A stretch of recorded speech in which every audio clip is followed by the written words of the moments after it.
This is Information in the Public Interest, and today we are at the Orion garage of the Road Commission for Oakland County, and we're going to talk about winter road maintenance. With me today is Craig Bryson, who is Public Information Director for the Road Commission, and Darryl Heid, who is Director of Highway Maintenance. And so the first thing I want to talk about is the salt. We've got the salt dome behind us. How much salt do you use? How do you go about taking care of putting salt on the road? Well, what we do is if you notice on the heavy storms when we have 4 inches and stuff of snow on the ground, we're not salting, we're blading off at that time so we don't lose the salt. Usually start seeing salting when there's about 1 inch or so on the ground, because we don't want to put salt in the heavy snow and then blade it off into the ditch. So that's how we try to optimize the salt usage.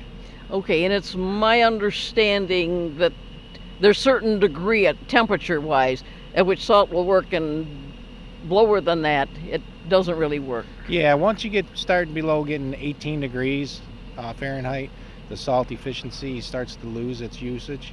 But what we've done in the last couple of years is we'll put a little bit of heavier salt on, and that will counteract the temperature loss. But once you get down into single digits, salt really becomes really ineffective.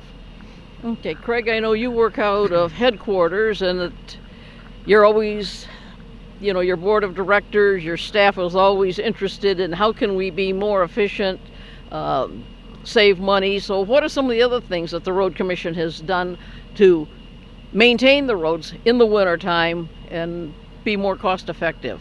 Well, one of the things we've done in recent years is add liquid brine to the salt. All of our trucks now have liquid brine tanks on the back as well as salt.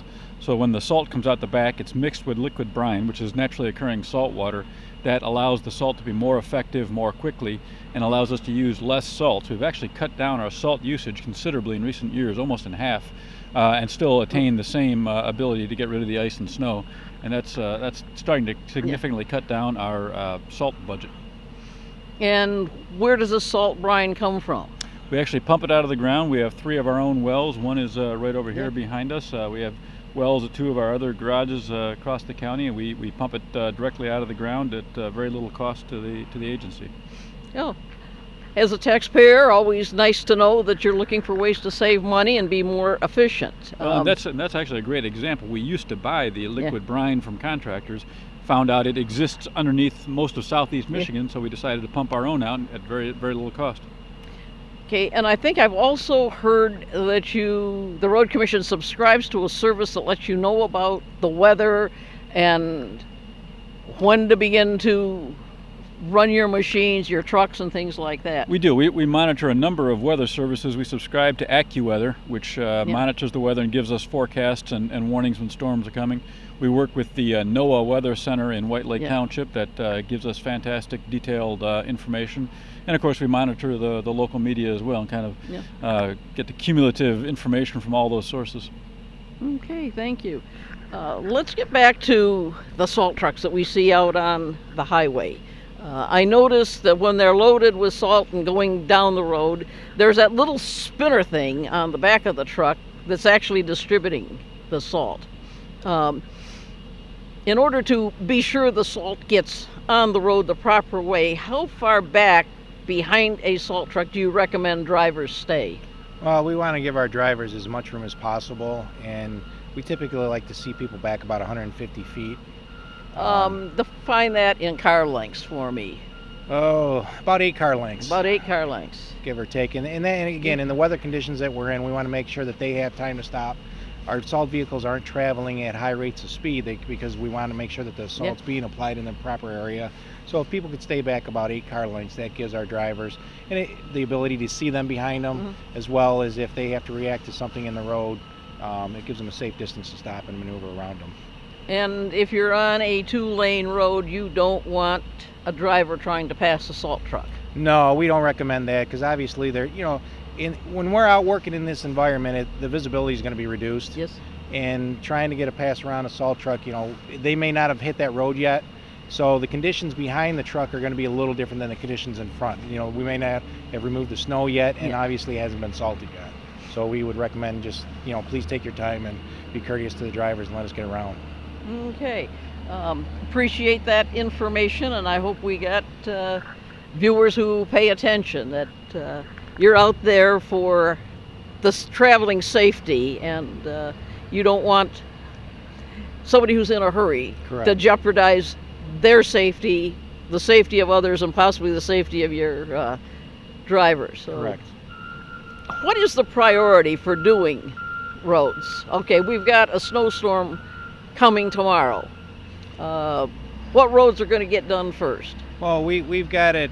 We've got our winter maintenance guidelines, and we've got them classified into different. We've got critical routes, priority 1, priority 2, and those would be the critical ones. Are going to be the state trunk lines, high volume roads where you're looking at over 10,000 vehicles per lane mile per day. Up here it would be M24. This district actually covers a section of 59 and 75. I believe Baldwin and Joslin are criticals. And then you would get down into lower level service roads where they're between 2,500 and 10,000 vehicles. I think that would be like Walden Road.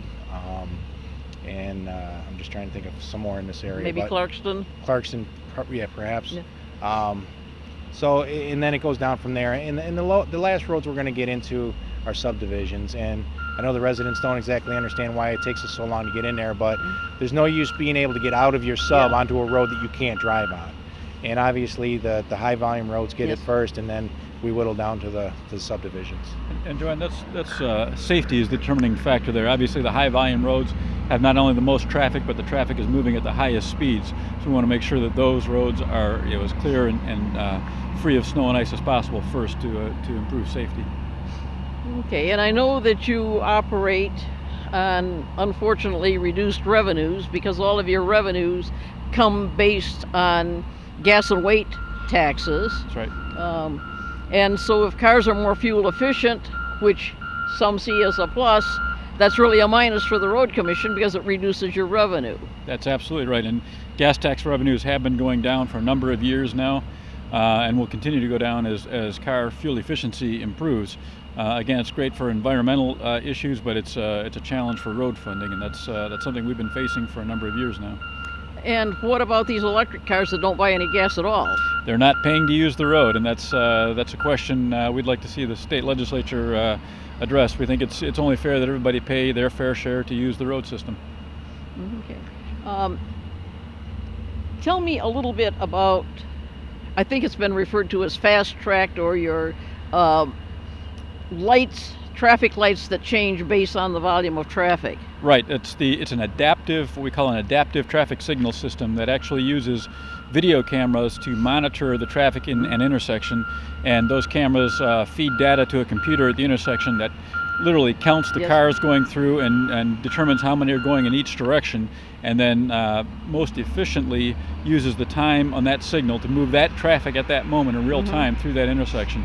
It's been documented by numerous outside studies to greatly improve both the efficiency and the safety of our intersections. And we've got the second largest system of that type in the nation, and it's really helping us deal with the congestion that we experience in Oakland County. Okay, I understand that the salt works good on a paved road, whether it's asphalt or concrete. But we got a lot of gravel roads here in Oakland County. Do they get salt also? Generally not. We use a sand chloride mix on those roads. The salt just kind of burrows down into the gravel roads, little holes, so it's ineffective for melting the ice and snow. The sand and chloride can help to melt the ice and snow and create some traction on top of the snow and ice. But conversely, we don't use the sand on the paved roads, generally speaking, because the sand will get into storm sewers and drainage structures and clog those structures. So we try to avoid using the sand on paved roads, generally speaking. How many drivers do you have, or how many trucks do you have when it comes to winter? We got the snowstorm coming. How do you schedule your people and so on? Well, again, it goes on the forecast, and it depends on what time of day that we're looking at fighting the snow event. During, we'll say, the midnight hours through the night, we'll be at a lower level of service. But when we're at full run, that'll be for rush hour type traffic, and that's 106 drivers out on the road at one time. And that's for the whole county? Correct. And just to give you an idea, our fleet's about 140 trucks, and with the weather and stuff, they're in very harsh environments, so having a few extra trucks, it gives us the ability to try and cover 106 at all times. And how many miles of road do you travel here? I mean, cover here in Oakland County? And of all the roads, Yeah. 2,700 miles of roads throughout are under the jurisdiction of the Road Commission. So, in addition, we maintain the 230 miles of state highways on behalf of the Michigan Department of Transportation. So it's close to 3,000 miles total that we maintain. And when the drivers are out salting the roads, plowing the roads, and so on, and we've got a horrendous storm out there, are they limited to the number of hours they can work?